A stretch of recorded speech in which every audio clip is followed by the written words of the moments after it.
Hey, Salut Friends. Today I have an overview of the Les Eaux de Chanel collection of fragrances, all 6 of them as of this video. I have a full bottle of just one here, Paris-Edimbourg. I have smelled the rest at the boutique and worn them quite a few times. Never got around to doing an overview because I did not have samples of all of them. Chanel are notorious for not giving out free samples unless you make a purchase. Incidentally, I found this official sample set online, which made it convenient for me to test them all at home. So here I am to share my thoughts. Now, just for some background, Chanel had not launched a totally new collection of fragrances for quite some time.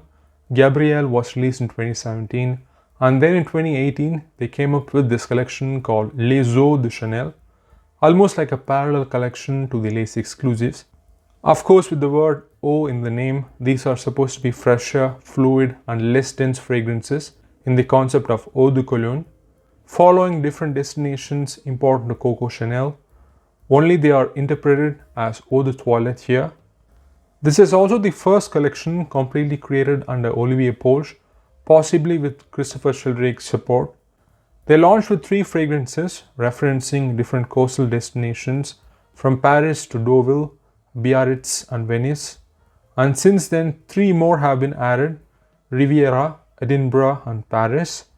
There were rumors that one more was coming this year, but since we had Comet and a couple of more limited editions and such, I think it will probably be next year, which leaves us with 6 fragrances, with the last one being Paris from 2022. I had kind of delegated them to the second place and paid more attention to the Les Exclusifs collection, and also with them being fresh fragrances, which is why I just have one bottle.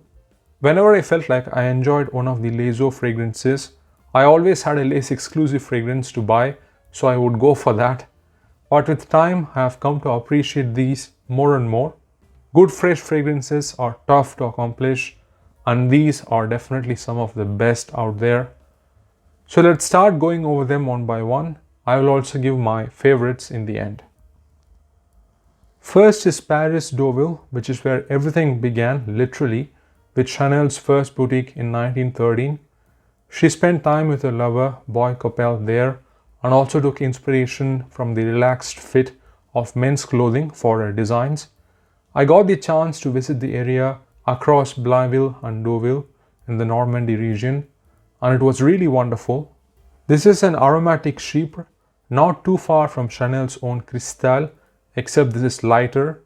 A superbly fresh opening with a cocktail of citruses, lime, orange and bergamot. Prominent basil and petit grain as well. Really green and vibrant. Some florals come through with rose and jasmine. Right away it becomes evident that it is following the classic Chanel palette in the line of their legacy feminine releases and the Les Exclusifs. Clearly in the traditional French perfume side, not trying to be super modern or mainstream. The scent then dries down to this prominent patchouli base, probably even some oak moss in there, has some elements that could be associated with traditionally masculine scents, and yet it maintains that abstract, androgynous character. It also seems to have some neutral aroma chemicals, which brings in this cool, watery undertone to the scent. That seems to be present in all of them, in fact. Not aquatic at all, trying to emulate the beach or the coast. This goes clearly in the fresh, aromatic chypre direction. Olivier Polge even said that his intention was to capture the breezy countryside of Deauville. It has its own identity amongst the coastal cities in France, with its countryside charm, wooden panels, polychrome buildings and brick wall structures. Really a beautiful region to visit. Took off in the 20s because of all these upper class French people living there. Since it's closer to Paris than the Riviera, the Parisians usually flock there. So the smell captures that sort of rich resort lifestyle rather well. I like it a lot, notably for imposing the chypre style onto a fresh scent profile. Next up is Paris-Biarritz, inspired by the launch of Chanel's first couture house in 1915. To capitalize on the presence of all the dukes and aristocrats who took refuge in the city away from Paris because of the First World War.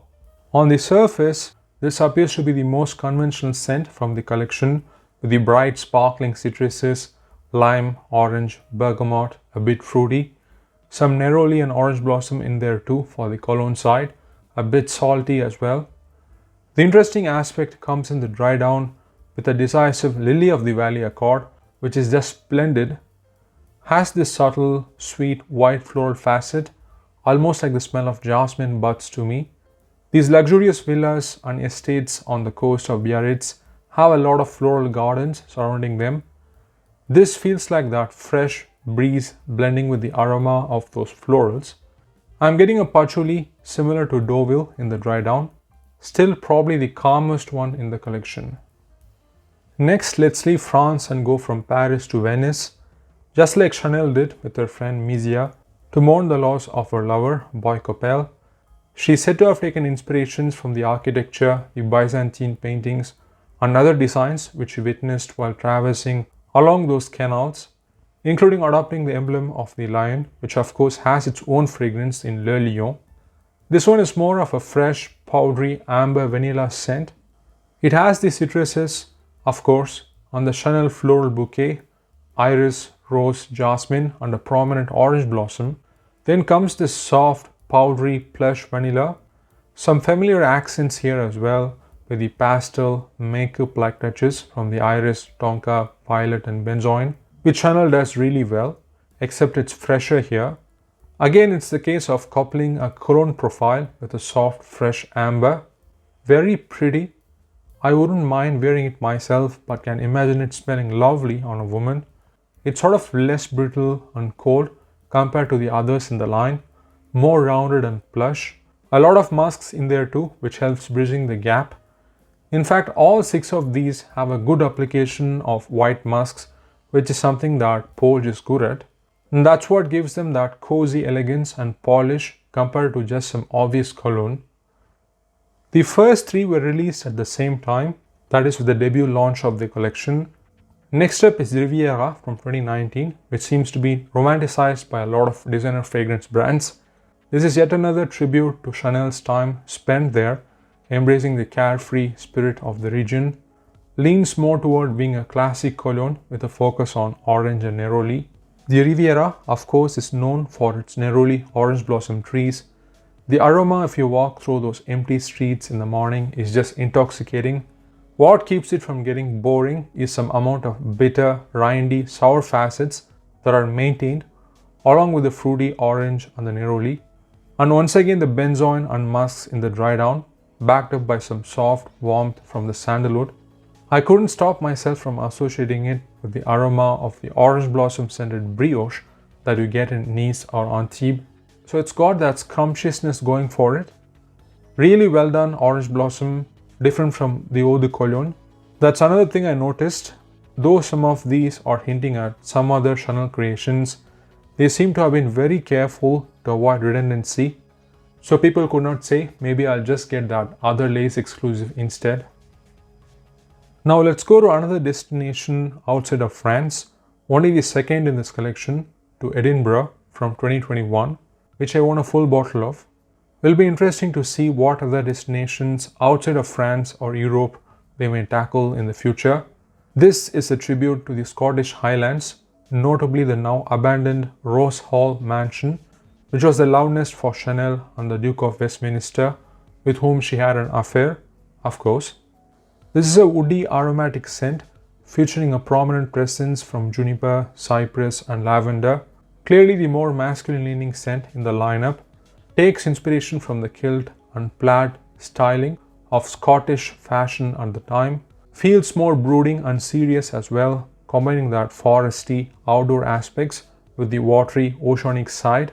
I'm even getting the sensation of what could be a Scottish gentleman's antique wardrobe in this, with woody, peaty aftershave and gin-like smell. Some sweet vanilla adding the much needed warmth. Opens fresh, camphoraceous, outdoorsy, brisk with a cool undertone from the juniper and cypress. Becomes more dry, textured and woody from the cedar and vetiver. Has that robust, aged patina quality to it in spite of being a fresh scent. Like someone wealthy wearing a tweed jacket and taking a walk in the woods of the estate that they own. I can only imagine what a full-on men's fragrance with the scent profile would smell like. A superbly done, classy, aromatic, woody scent. Last, coming full circle with Paris from 2022, made to represent the Parisian elegance, which is really the pivot of the house of Chanel and the woman behind. Here they went with a rose fragrance. One would think a brand which has been around for more than 100 years would have a rose fragrance or two, but surprisingly, Chanel does not. Sure, it's part of their floral bouquet, which is echoed in many of their perfumes, but never as a dominant floral. This is as close to it as they have come.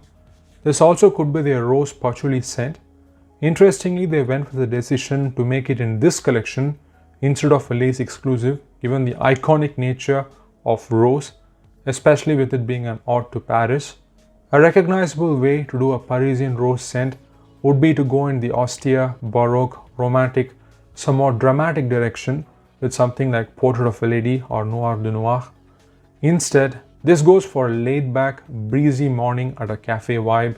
Not entirely a new territory in terms of scent profile, but a well-done combination of lemony, spicy, fresh rose and silky, earthy patchouli. In summary, a solid collection of fragrances. Of course, may not quite reach the level of the Les Exclusives, but well done nonetheless. Very much part of the Chanel universe.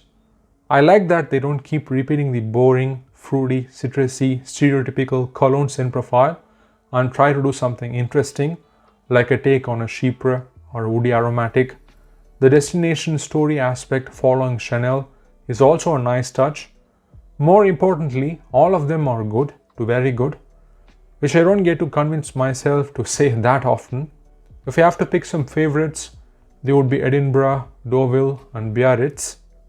They are not going to be the most tenacious in terms of performance, but they have made it clear from the positioning and marketing.